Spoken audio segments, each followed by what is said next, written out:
Well, hello friends, and welcome to Ask Zach.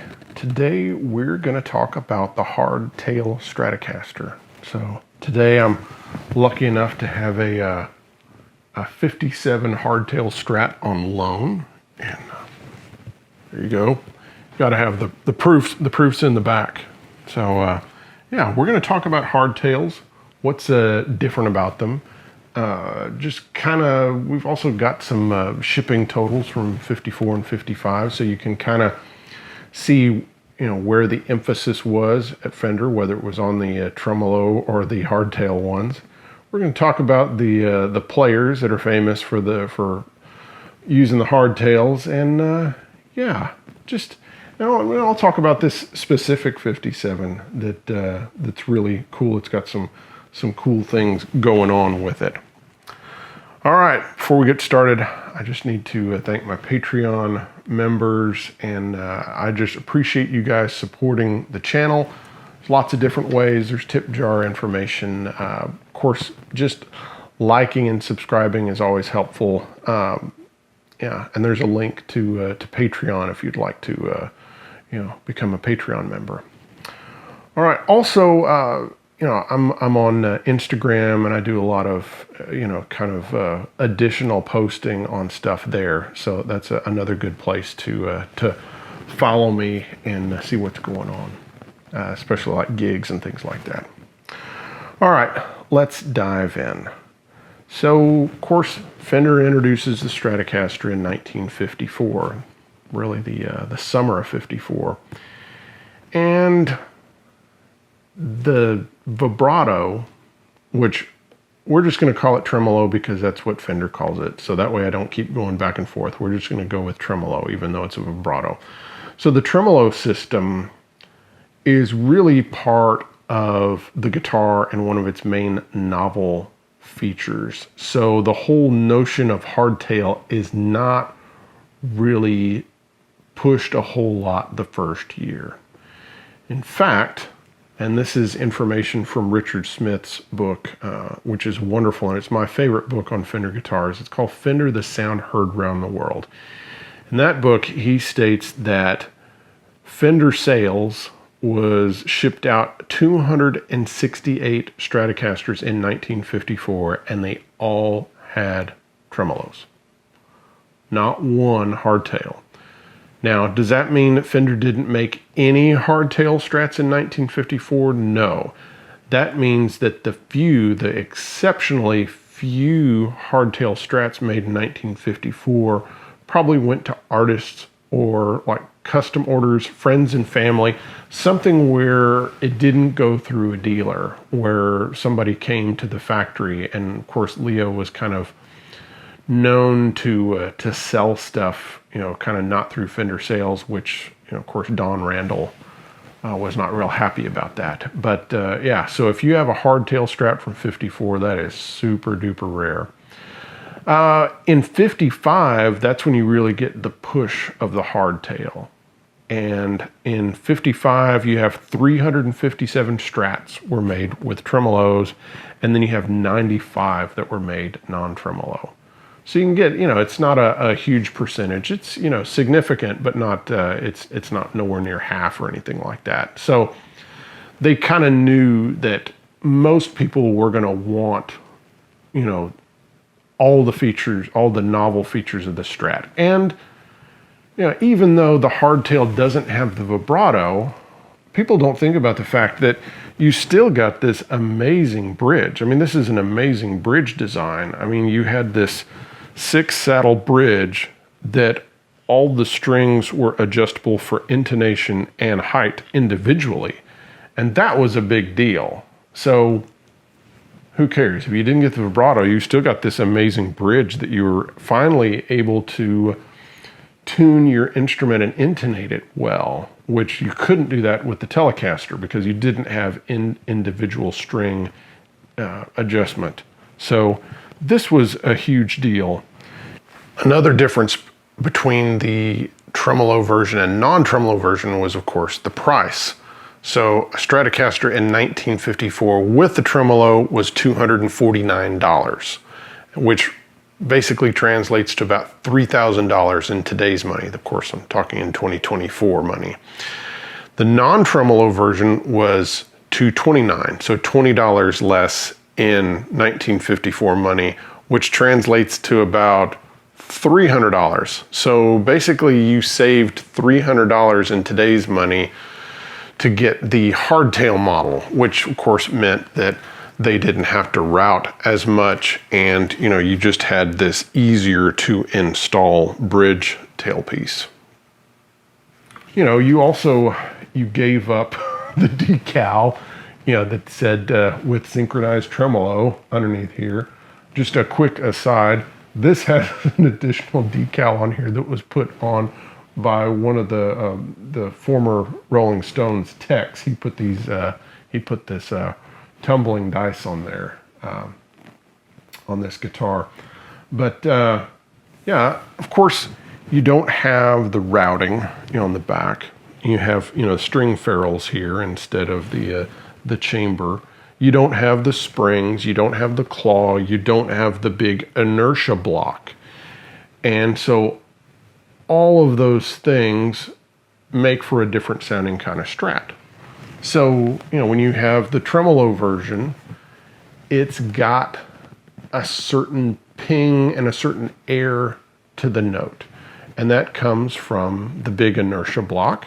It comes from the claw and the springs. So those springs kind of act like a little bit of a reverb chamber, and they add kind of a different sound to the note. Is it some huge difference? No, but it is noticeable. So the hardtail, has a little bit more of a solid sound, I would say. It's a little more assertive, and it's a little drier sounding in that it doesn't have that kind of pingy, airy stuff. But, these tend to have more sustain, especially if you're talking about comparing it with a same year unit that has a tremolo and it's floating. So this will absolutely have, a little bit more sustain to it. Yeah. And they just have a wonderful, sound to them. My favorite sound on a Strat is the middle pickup on its own. And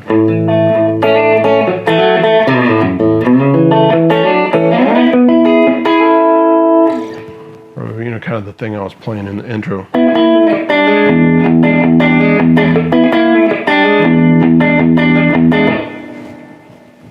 The middle pickup sound to me is just, it's that perfect compromise between the bridge pickup and the neck pickup. It's just, it's in a really great position, and to me, it's always the star. And if that doesn't sound good on a Strat, then I'm probably not going to pick it up. The sound that's kind of the easiest to get a good sound on a Strat is usually, of course, the neck pickup.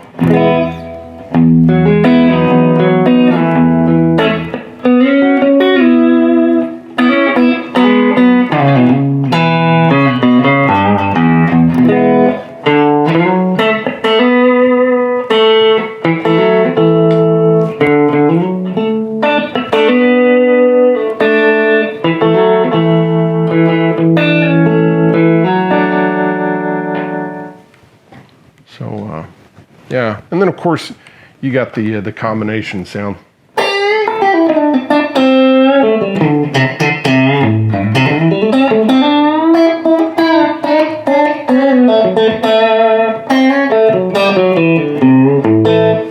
That's front two, and you get the back two.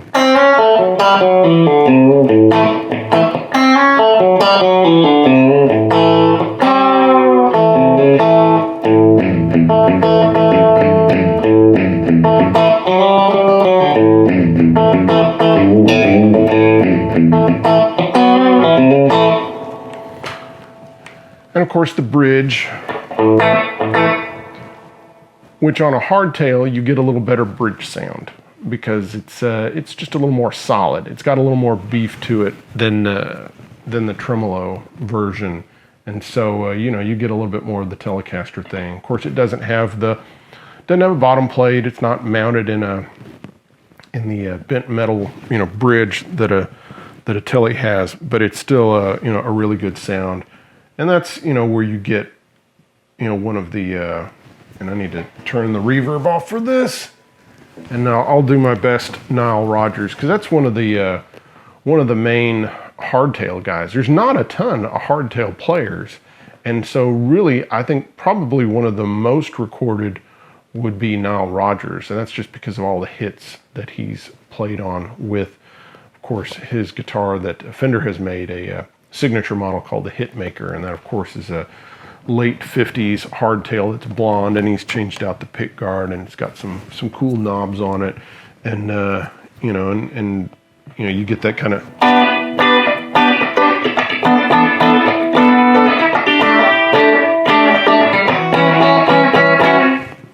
We'll try it with a pick.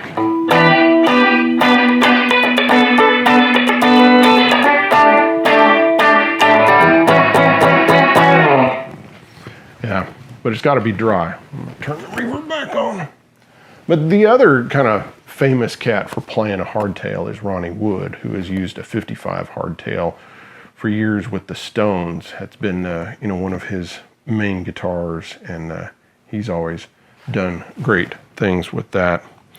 So yeah, so this one is a 57, which, like most 57s, it has an alder body, has that nice V-shaped neck, which to me is the best thing Fender ever did. I mean, if I had my pick of any Strat or Tele, I'm always going to go with a 56 or a 57, and I just think they're the best neck shapes by far.